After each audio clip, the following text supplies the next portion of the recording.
I'm grateful and honored to ask Pastor Chris Flores, our senior pastor in Victory Katipunan, to share to us the Word of God. Can you give him a hand this morning? Thank you so much, Pastor Jeng. Good morning, everyone. Good morning, and it's good to be back here in North Avenue. And we wanted to thank you also for faithfully attending here in our service. Hopefully soon, magkaroon na rin tayo ng 9 o'clock. Para, tsaka 7 a.m. Pastor Jeng. Okay ba? Masyado mga ganun natin 7. Pwede yun, But before I share the Word of God, again, as Pastor Jeng said, we are celebrating our 30th anniversary as a church in Katipunan and also North Avenue because marami naman sa atin dito talagang galing din naman ng Katipunan. And so we hope to see you in one of the celebrations that we're going to have here and there. There are things that Pastor Jeng has lined up also for the last Sunday of our service here, no? Balita ko magpapa-lechon daw si Pastor Jeng on the last week. So, but hopefully, we're gonna have a fun time together. I also want to honor before you all si Pastor Jeng and Len and Joash and Simon and all the staff who are working here, sila Paula, sila Divine, tapos yung mga volunteers natin. Pwede mo palakpakan naman natin ang lahat ng mga serve teams natin dito sa North Avenue. We want to thank you. Pastor Jeng, we want to commend him for his leadership. Alam niyo po, every time na nagkukwento si Pastor Jeng about what God is doing in North Avenue, he's always excited about the opportunities and the open doors that God is giving us here in North Avenue. So please do continue to pray for him and his family, and please support Pastor Jeng always as we continue to honor God and advance His kingdom here in this side of Quezon City. So as Pastor Jeng mentioned, we are starting a new series right now called You Are What You Eat. And this is not a series about food, okay? Although alam naman natin, itong November and December, medyo matcha-challenge na naman yung mga diet natin. Okay, lalo na sa magpalapit na yung Pasko, no? But it is a saying that is so true with food, right?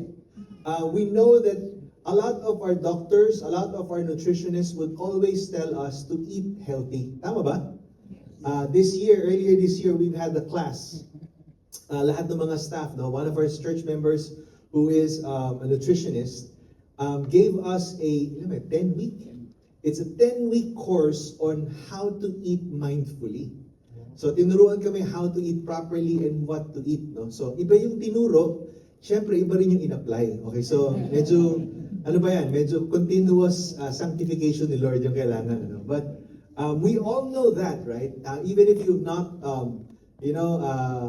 entered a course like that, alam naman natin, yung kinakain natin, importante kasi what we eat will affect our physical health, our level of energy every day, our ability to comprehend things. Minsan kasi pag kumakain ka talaga, lalong-lalo na bago ko umattend ng 11 a.m. service, pag sobrang laki nung kinain mo na breakfast, malamang talaga yan. Tulog ka ngayon. Okay? Sa sarapan naman ng upuan natin, sa lamig ng aircon dito, di ba? Pagka ganyan, talaga lahat ng juices mo, lahat ng dugo mo, pupunta lahat dito yan, saka magdadigest yan. Alam din natin, if we don't eat healthy, if we eat junk food, andyan ba yung sa slide? Okay.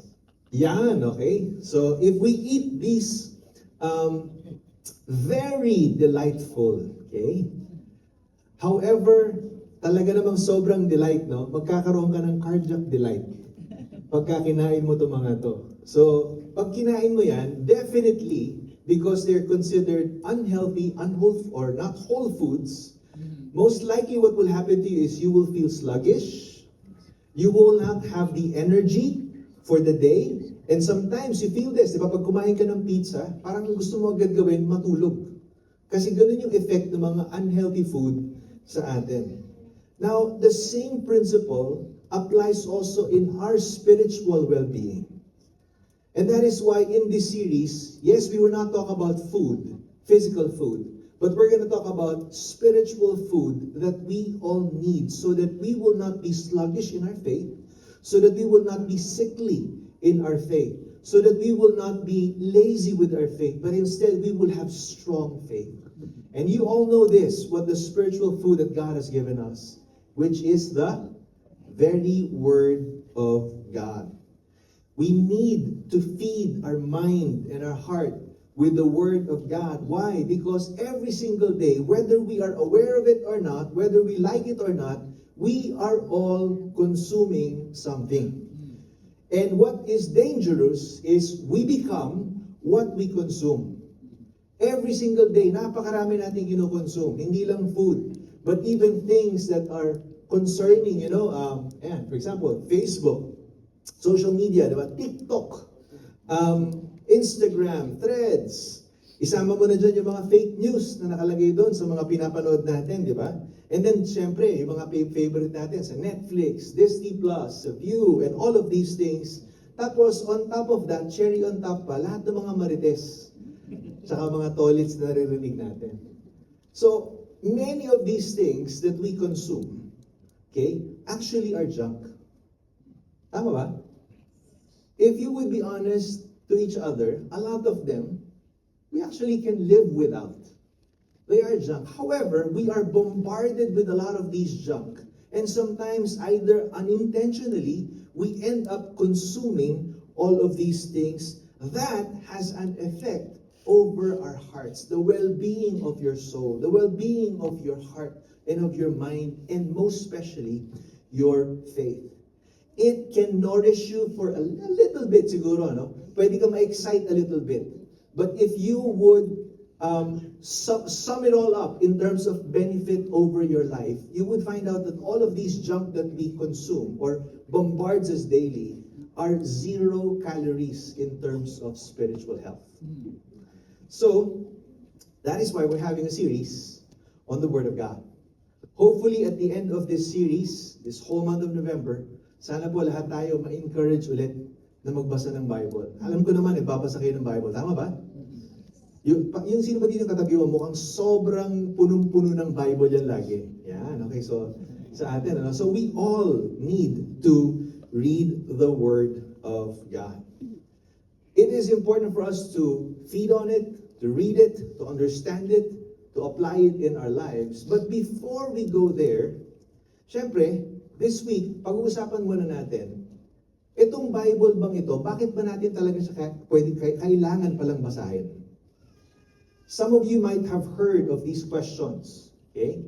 And these questions are why do we need to read the Bible? Okay? Is the Bible really God's Word? Narinig niyo na ba yun? Akala mo ba sulat lang ng tao yan? Kung sulat lang ng tao yan, ba't ko babasahin yan? Kung tao lang din ang gumawa, paano ka nakakasiguro na salita nga ba ng Diyos yan? In fact, a lot of people today who are trying to discredit the faith, this is one of their arguments, that it is just man-made, it was just a concept made by man, it was just written by men, and so how dare we claim that it has divine origin? Have you ever asked that question? Or have you ever heard that question? If not, I tell you, it would be good for your soul right now to you yourself ask this question. It is good for you to challenge also the Bible. Why? Because you are investing every week here trying to study this. But if this is not a word from God, guess what? All of the things we're doing here are futile. You are investing your life in the words of in this word, in this book. But if this is really not the Bible, this is not really the Word of God, guess what? Sayang yung buong buhay natin. You are not just investing your life here on earth, but you are also investing your eternity. And so, if this is not the Word of God, paano na lang yung eternity natin? That is why it is important for us today to answer these questions so that we will be sure, so that we will know, tama nga ba talaga yung ginagawa natin? So, is this really God's Word? Or this is just one of those books like Plato's book or Homer's Iliad and all of these El Filibusterismo ni Rizal. Pareho lang ba ang level, ang category nila? To answer this, I'd like for us to read our Bible in 2 Timothy chapter 3, verses 12 all the way to 17. So if you have your Bibles with you, can I ask you to please stand as we read the Word of God in reverence to God and His Word. 2 Timothy chapter 3. We'll start from verse 12. It says, "Indeed, all who desire to live a godly life in Christ Jesus will be persecuted, while evil people and impostors will go on from bad to worse, deceiving and being deceived."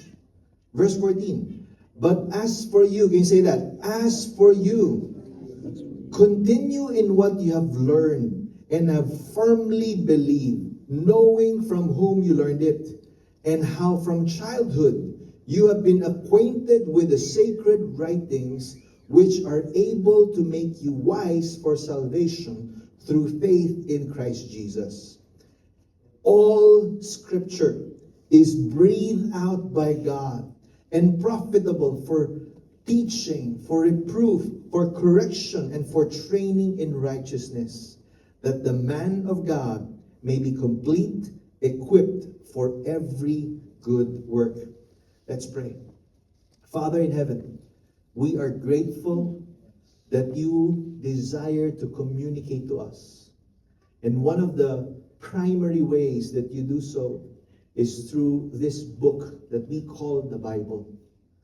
Father in heaven, we pray, would you please open up our eyes and our minds to see how beautiful this treasure is and how reliable it is, that we can really fling our whole lives, invest our whole lives in what this book says. So God, Lord, I pray, would you do such a deep work in us that will cause not just information transfer, but Lord, a formation of our hearts and our lives today. God, we thank you. In Jesus' name, amen and amen. Please have a seat. So the passage that we read, 2 Timothy, this is the last letter of the Apostle Paul. That one of the last letters that he wrote, and this was written to his disciple, his son in the faith, called Timothy. Timothy was a leader of the church at this time. And Paul was saying to him in the chapter, in the verses we read, diba? Especially if you read the first few verses, he gave this context of what was happening in his world. Sabi ni Paul kay Timothy, kung pagmamasdan mo yung paligid mo, kung titingnan mo yung mga tao sa paligid mo, more and more people are doing what was right in their own eyes. Read it. Read the whole of chapter 3. Makikita mo doon, people are becoming more immoral. People are doing things that are unethical. People are doing things that are harming other people, taking advantage of other people. And if we would think about it in our context, how many of you know it is still happening today? People are still doing what they think is right. People are challenging what is true. People are still taking advantage of other people. People are still stealing from other people. People are still doing what is wrong. And in the verses that we've read, we see that in verse 12 and 13. From bad to worse, deceiving and being deceived. But then Paul gave this command. Sabi niya in verse 14, but as for you, for us and for us as a church, as for you, we don't need to go from bad to worse. We don't need to be deceived and stay deceived. No, for us, the encouragement is to continue in what we have learned and firmly believed, that these sacred writings are indeed able to make us wise for the salvation through Jesus Christ. And then he gave this very rich description that will answer those questions that we posted earlier. This description of what this Bible is. In verse 16, I'd like for us to read it all together. 1, 2, 3, go. All Scripture is breathed out by God and profitable for teaching, for reproof, for correction, and for training in righteousness. I highlighted some of these words because we're going to be looking at them And as we look at them, this will answer those questions. Totoo nga ba, ito nga ba talaga ang salita ng Diyos? Totoo nga ba na pwede kong i-invest yung buong buhay ko, yung buong future ko sa mga salita na nandito? Kasi kung parang filibusterismo lang to, kung parang Iliad lang to, bakit pa natin i-invest yung buhay natin dito? So, it says here, all scripture. Okay? Can you flash that again? All scripture, meaning all of the Bible. When Paul wrote this to Timothy, yung pinapertain niya at that moment was the Old Testament. Kasi hindi pa nasusulat yung New Testament o hindi pa nakukomplete yung New Testament at that time. Remember? Siyempre, hindi pa nakokollect yan. But at that moment, according to 2 Peter, people are already referring to the writings of the apostles and the writings of Paul as equal to Scripture. So it is safe to assume that even in the time of this writing, people are already considering the writings of Paul and the writings of Peter, the writings of John, the writings of Luke and Matthew as part of what they call sacred writings. Okay?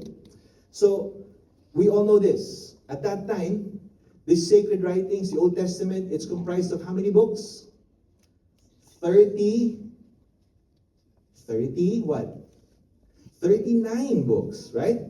39 books in the Old Testament. Okay? And then the New Testament is what? How many books are there in the New Testament? Okay, so iba sa atin sabi, Pastor, umaga-umaga, huwag mo kong tanungin. Sunday ngayon, Pastor, naka-day off yung brain. Okay, so, hindi, it's 27, right? 27 books. Actually, alam nyo ba, na yung Bible pala, no? Siyempre, nung una, hindi naman Bible na parang ganito yan eh. Yung hawak natin ngayon. Hindi siya ganito. Puro mga scrolls lang nung araw. Tapos yung iba, they had to collect it. However, it is widely circulated even in the first century, yung mga writings na ni Paul. Yung mga writings na ng mga apostles. And again, as I mentioned, they consider that as scripture. Only in 397 AD, during the Council of Carthage, that all of the 66 books were finally placed in one book. Okay? And that's the book that we now call the Bible. Okay? We're going to learn more about that, why that is so. In fact, if you want to learn more about it, please go through spiritual foundations. We're going to teach you about more about the Bible. But suffice it for our conversation today, that out of the wisdom that the early church had, out of the leading of the Holy Spirit, we were able now to compile 66 of the books of the Bible. Now, 66 kasi mayroong mga ibang Bible, sobra. Okay? May mga ibang additions. Okay? May mga insertions. Okay, so, wag natin basahin yung mga, some of them, pwede siyang mga resource, mga extra biblical resource, but don't treat it as Bible. Okay? Those are not absolutely true. Okay? So, what I like about this passage, when you flash that again, please, all scripture is breathed out by God. Can you say breathe out? Breathe out. In the NLT, it speaks of inspired by God. So, this word, yes, it's written by men, but the Bible is saying, Paul is saying, all of these are actually inspired by the Lord. Have you ever seen somebody who's inspired? Okay? Si Joash daw, inspired, no? Kasi, ilan taon ka na ba kasal? 1 year this month. 1 year this month. Wow, congratulations, bro. So, inspired din si Joash, one of our campus ministers here, no? So, to be inspired as they were writing, it means that the Holy Spirit moved in them. The Holy Spirit, gave them the words to write. Okay? Some people might be thinking, Pastor, paano kaya sinulat yung Bible, ano? Yung Bible ba nung na-inspire yung mga Bible authors, sila ba yung tipong bigla na lang gumanon, di ba? Tapos pusa na lang sumusulat yung yung kamay nila, di ba? Parang iba yata yan, ano? O kaya naman yung bigla na lang pumuputi yung mata lahat. Okay? Tapos meron na palang divine revelation. Actually, no. In fact, they were just writing to fellow believers. Some of them were writing to their fellow citizens, like especially the Old Testament books. No? They were writing to their fellow citizens. However, as they were writing, there was divine insight that God was giving them. I like how in 1 Peter 1:21 it says, "For no prophecy was ever produced by the will of man, but men spoke from God as they were carried along by the Holy Spirit." In other words, God used their personalities, God used their thoughts, God used their context so that they can write the pages of the Bible. Now, why is that important? Okay?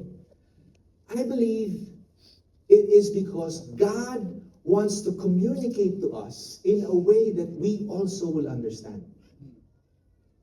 Okay? Kaya siya ginamit yung mga personality ng mga yon. Kasi pagka nakita natin yung personality ng mga tao na nagsulat ng Bible, we can identify. Kilala natin si Peter. Nakaka-identify tayo kay Peter. Nabasa natin yung story ni Moses. Nakaka-identify tayo kay Moses. Nabasa natin kung paano na-change si John. Nakaka-identify tayo doon because their personalities speak to us. Their context also. We can identify their context. In other words, God used those personalities, those contexts, and even those ideas so that it can speak to us. Because God wants to speak to you and me in the way that you and I can understand. Hindi siya nagbigay ng mga mathematical equations, tapos i-figure out natin, di ba, kung paano natin maiintindihan yun without the proper formula. No, actually, He used those people so that we can easily understand His words. So, how do we prove that? That God actually inspired them? That these authors are really inspired by the Lord? Can you imagine? No? Ang dami nilang author. Okay? Nasumulat ito. And here are the evidences that the Bible is actually God-inspired. Okay? If you look at, there's several more, but here are just a few that I want us to look at today. One, it is historically and archaeologically reliable. What does that mean? If you look at the historical facts listed here, it can be corroborated by other historical facts available out there. Hindi siya parang pugad baboy lang. Okay? Hindi siya parang katang-isip. Hindi siya Marvel story na katang-isip lang ng iba. You can actually say, in fact, ang ganda nga, di ba? Pag binasa mo yung story ni Jesus, naka-name kung sino yung ruler noon, naka-name kung sino yung governor, and when you look at archives, historical archives in those places, you will know that those people are actually true. Spoke about Darius, about Cyrus, and all of these emperors that happened in the past or existed in the past, and they were true. When you look at historical sites right now in Israel and even in Europe, makikita mo, hindi katang-isip yung Bible, nangyari talaga kasi may archaeological digs that would validate this scripture. What's even more exciting, are you familiar with the Dead Sea Scrolls? Some of you are. So basically, somewhere there in Israel, there were plenty of, in the desert near the Dead Sea, meron mga caves, the Qumran caves. No? So, tapos pumunta sila doon sa caves na yun. Meron kasi mga nandun na mga tribo na sila yung mga scribe nung araw. They're very devout in transcribing. And then, when they found out some of the scrolls in those caves, nakita nila, many of them are actually scripture. Many of them are actually Bible. And when they compared the scrolls that are dated in several centuries ago to the Bible that we have right now, guess what? It's 99% plus accurate. Whatever they found in the original manuscripts is still the same as what we have right now. Proving that it is what? It was not plagiarized. This is not a product of ChatGPT. This was not a product of someone else's interpretation. No, it is still accurate as the original. Okay? The Bible also presents heroes truthfully with all of their faults and weaknesses. Siyempre, di ba? kung ikaw ang gagawa ng autobiography mo, kailangan ikaw yung gwapo. Tama, di ba? Sabi nga nila, history belongs to the victors. So they can rewrite history. Hopefully, wag mangyari yun sa Pilipinas. But yet, in the Bible, you see that these people who wrote the Bible, I mean, kita mo talaga, David presented how evil and wicked he was. He was very open that he committed adultery, he committed murder. Why? Because this Bible is not about David. This Bible is not about Moses. This Bible is not about all of these mighty heroes of the faith. This Bible is about God working in those people of faith. So they were very vulnerable. There's also unity in this passage of scripture, in this scripture. Can you imagine 66 books written by 40 authors spanning 1,500 years altogether in 3 continents. Can you imagine that? But yet if you read from Genesis to Revelation, there seems to be like a thread, a common unifying factor in all of it. If that were not miraculous in itself, grabe, no? That's actually huge, a huge miracle. Do you know the Quran? The Quran was written by one person. Okay? However, one of the followers of Islam, his name is Zaid bin Thabit, he had to edit the original manuscripts and remove the parts that are not congruent with the other parts so that there will be harmony in what they were saying. This is an unedited version, friends. This was not edited by somebody made up to come up with a unifying thing. No, it was the Holy Spirit himself who penned this, who wrote this. That is why there is unity in Scripture. There's also the transforming power of the Word. People in the past have been transformed. Their lives have been changed because of this. How many of you here, your life also was transformed by the truths of this Word? Yeah? Marami sa atin, no? Hindi lahat, hindi ba lahat? Lahat naman, ano? Lahat tayo na-experience natin transforming power ng Word ni Lord. There are also the fulfilled prophecies. Okay? If you look at the Bible, there are prophecies there, and you can easily disregard this book entirely if the prophecies did not happen. Nangyari eh. The Bible prophesied, di ba, na magra-rise up si Cyrus and si Darius centuries before they even existed. And they happened. The Bible prophesied that Jesus would exist, and Jesus existed. Okay? Do you know that the Bible contains about 300 prophecies about Jesus? Okay? And all of them actually, most of them fulfilled, kasi some of them will be fulfilled when Jesus comes back again. Okay? But at his birth pa lang, ang dami nang na-fulfill na prophecies doon. Okay? In fact, a mathematician said this, no? For one person to fulfill 8 prophecies in the Bible, it will take, the probability of that happening is 1 times 10 to the 17th power. So that's, I think, 100 quadrillion yung probability niya. Para mas maintindihan natin, di ba? Kunwari, meron kang 20 peso coin. Di ba? Tapos, gumawa ka ng 100 quadrillion na 20 peso coin. Tapos, sinabog mo lahat sa Quezon City. Alam niyo ba, na pag ginawa mo yon, makakaipon tayo ng 2 to 3 kilometers high na 20 peso coin sa buong Quezon City. Ganun yun. Tapos, to fulfill 8 prophecies, kailangan alugin mo yung buong Quezon City. Tapos, i-shake mo talaga na i-shake yun. Tapos, actually, itatapon mo yung 20 peso coin mo, na minarkahan mo siguro ng pangalan mo, itapon mo doon, tapos haluin mo yung buong Quezon City. Tapos, magsa-skydiving ka. Mula sa eroplano. Tapos, kailangan yung unang makukuha mo na 20 peso coin, yun yung sinulatan mo. Yung probability nyo, yun yung 1:10 to the 17th power. That's just 8 prophecies.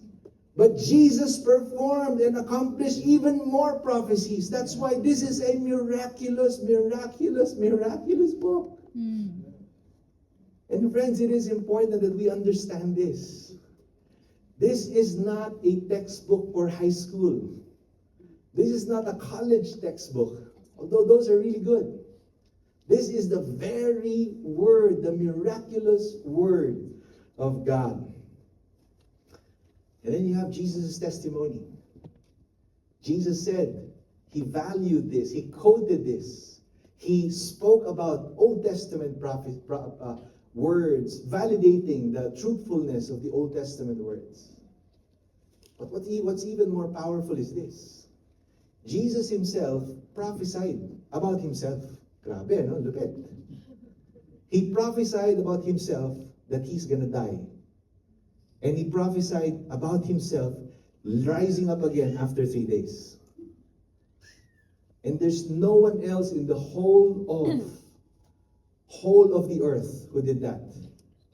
All of human history, nobody prophesied his death and actually happened, or nobody prophesied his death and resurrection and actually happened. It only happened with Jesus Christ. Now, if Jesus Christ, who fulfilled what he prophesied, if he died and actually rose again from the dead, how many of you know his words are reliable? His words are valid. His words are dependable. And that is why this book that we have is very dependable. Friends, there's so many resources out there that will try to help you. So many resources that will try to inform you. But are you willing to base your life on those books? Are you willing to anchor your whole existence on those books?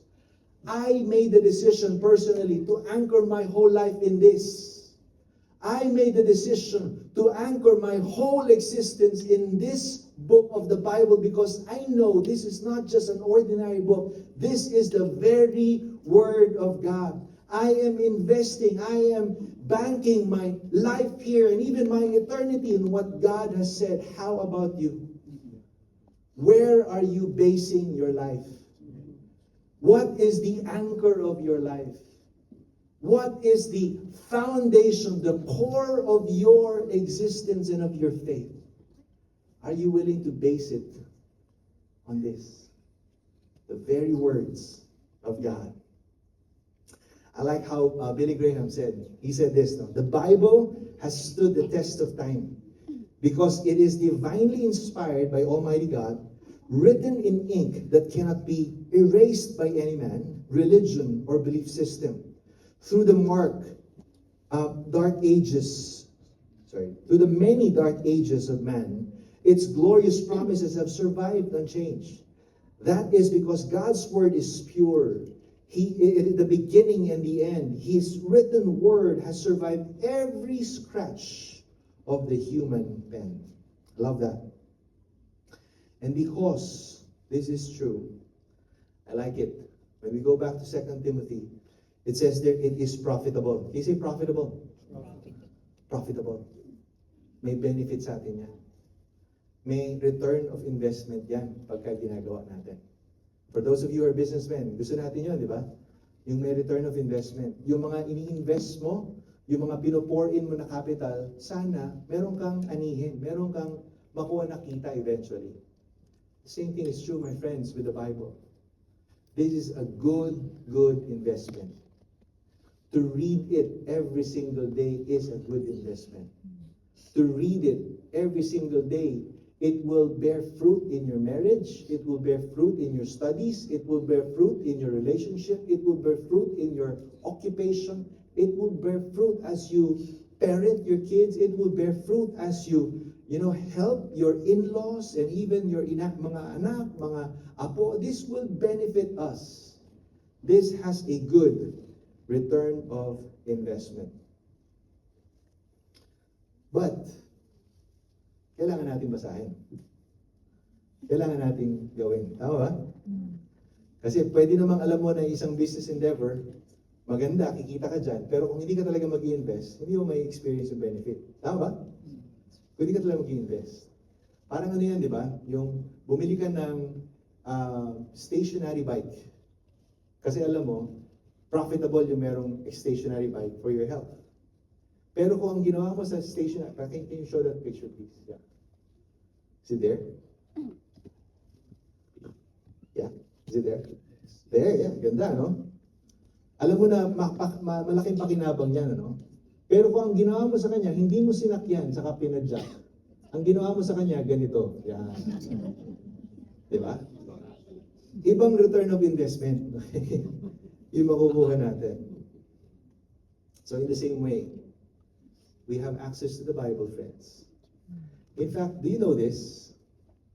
If the Apostle Paul would have existed today, and he found out the kind of access that we have to the book of God, he will be very, very surprised.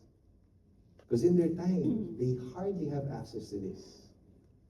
But yet for us, we have it as printed, we have it in your phones, you have it not in one translation, you have it in so many translations. So many reasons for us to actually understand it even better. Okay? So, because it's profitable, it's good for teaching. Can you flash that, please? Next slide. Next one. Yeah, it's good for teaching. Ibig sabihin teaching, it will tell us what is right. It is good for rebuking. It will expose what is wrong. It is good for correcting, the Bible says. It will bring us back to what is right. Okay? Kasi yung difference ng rebuking tsaka correcting eh. Yung rebuking, meron ka talagang maling ginawa, may kasalanan, in-expose. Yung correcting, minsan meron mga bagay na hindi naman siya ganun kasama, pero dinadala ka lang ulit talaga dun sa tama. Para siyang parang eroplano. Do you know that airplanes will always make mid-course corrections? Just to show you a picture. Next slide, please. So, this is the normal flight path of airplanes traveling from Manila all the way to Vancouver. Pag nakita mo yung kulay pula, the red dots, that's the ideal flight path of every plane. However, what happens in every flight is there are unforeseen circumstances that will force you to deviate from your original intended ideal path. And so what happens is you will have to make a mid-course correction so that you will be able to land again in the destination that you desire. How many of you know life is like that? Right? Hindi naman natin ini-expect na darating si Juan. Hindi naman natin ini-expect, di ba, na may mangyayaring ganito sa ekonomiya natin. Hindi natin ini-expect na magagalit ka doon sa kamag-anak mo. But yet, God gives us the grace to make those mid-course corrections so that we can land back again to where God has called us. Next slide, please. It is also good to train us in righteousness as to grow in what is right. So when you read the Bible, we can ask this. Is there anything? There. So if it's good for teaching, when you read it, ask yourself, is there anything here that God wants us to understand? When you read a psalm, when you read a proverb, when you read a gospel, ask yourself, meron ba ditong kailangan mo maintindihan? Meron ba ditong kasalanan na pinopoint out na kailangan nating talikdan? Meron ba ditong adjustment na pinapagawa yung si Lord sa atin in the way that we talk to our spouse, in the way that we conduct our business, in the way that you study, in the way that you participate in what God is doing? Is there a correction that God is bringing? And is there an area of growth that God wants you also to have? Nakita mo yung buhay ni Peter, nakita mo yung buhay ni Paul, nakita mo yung buhay ni John. Is there anything in their life that God wants you to emulate so that you too can grow? For us to know more about studying the Bible and how to do it now, I want us to visit this. This is a seminar that we did last year about how to read the Bible. So it's filled with tips and tools so that when we read the Bible, we actually have a way to understand it. So you can scan this. This will lead you to I think it's a site, a YouTube channel, wherein all the videos of the workshop are there. So as I land this, 2 Timothy chapter 3, verse 17 says, so that the man of God may be complete, equipped for every good work. Why do we need the Bible? Because God wants us to be taught, He wants us to be rebuked, He wants us to be corrected, and He wants us to be trained in righteousness so that you and I will be complete, so that you and I will be equipped for every good work. One of my hashtag goals is to one day do scuba diving. Meron ba dito nakapag-scuba dive na kayo? Meron na. Okay, wow. Si Nessie, nag-scuba dive na kayo. You also did scuba diving, no? So, meron na din. Okay, okay. So, nice. So, if you've ever done scuba diving, I'm not sure, no? Here in the Philippines daw, no? Kasi ako, takot ako sa pating, eh. Pero ba dito takot din kayo sa pating? Di ba kasi, di ba, we grew up in the Jaws then generation, di ba? Parang feeling mo every time you're underwater, may tumutugtog. Dun, dun, dun, dun, dun, dun, dun, dun, dun, dun. Di ba? Parang yung mga ganun, di ba? May shark agad. No? But if you don't have the proper gear in scuba diving, you won't be able to go deep, right? Yeah. And you won't be able to enjoy the beautiful sceneries under the water. In the same way, if you don't have the Bible, if you don't read it, it is like diving into our lives without an oxygen regulator.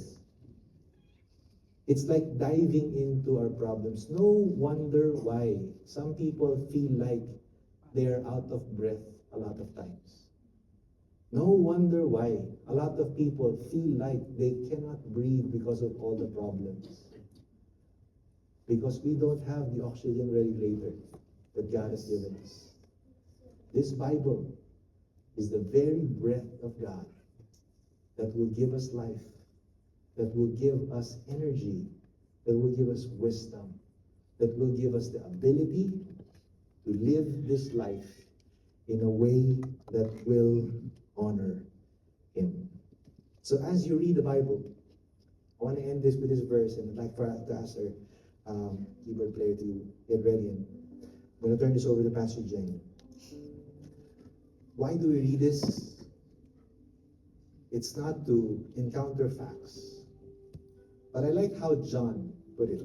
John said, "But these are written so that we may believe that Jesus is the Christ, the Son of God, and that by believing we may have life in His name."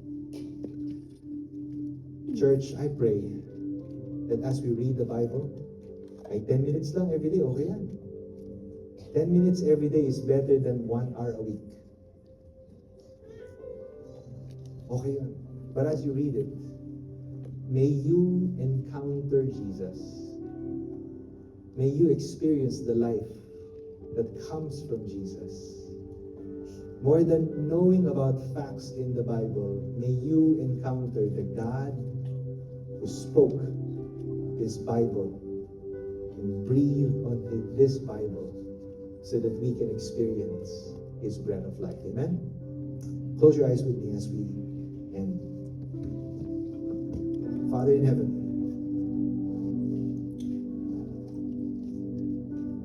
there are so many things in our lives that are beyond us. So many things, Lord, that we desperately need wisdom. So many decisions to make. So many problems to face. But Lord, thank you that in all of it, you have given us your word so that it can be a light unto our path and a lamp unto our feet. And so even now I pray, Lord, would you create in us? Would you help us? Would you give us the grace, Lord, to read, understand, and obey your word? God, we are grateful that this is not just any ordinary book. Ngayon kasi sa sobrang dami na Bible na nabibili kung saan-saan. Minsan akala namin ordinaryo na lang siya. But Lord, salamat. Today, Lord, you want to remind us This book is a miraculous book. This book is a life-giving book. This book is a wisdom fountain book. This book is a faith-building book. So Lord, I pray, give us the grace, O God, to every single day, open up this book, because every single day, you want us to experience your life, your wisdom, and faith rising up in us. So God, thank you. Thank you for every brother and sister that we have here.